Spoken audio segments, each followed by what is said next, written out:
Reflecting Christ, a devotional by Ellen G. White. Christ's words carried impelling power, January 12th. Behold the Lamb of God, which taketh away the sin of the world. John 1, verse 29.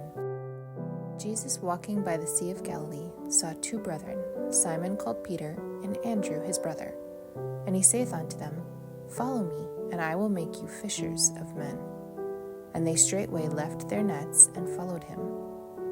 The prompt, unquestioning obedience of these men, with no promise of wages, seems remarkable. But the words of Christ were an invitation that carried with it an impelling power.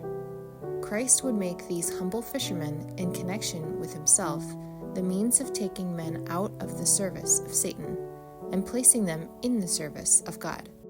In this work, they would become his witnesses, bearing to the world his truth, unmingled with the traditions and sophistries of men. By practicing his virtues, by walking and working with him, they were to be qualified to be fishers of men.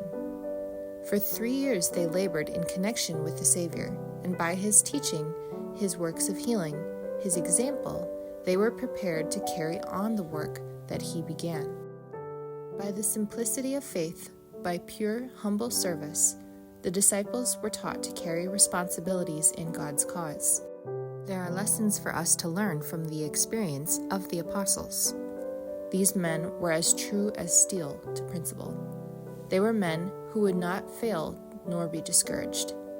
They were full of reverence and zeal for God, full of noble purposes and aspirations. They were, by nature, as weak and helpless as any of those now engaged in the work, but they put their whole trust in the Lord. Wealth they had, but it consisted of mind and soul culture. And this everyone may have, who will make God first and last and best in everything. They toiled long to learn the lessons given them in the school of Christ, and they did not toil in vain.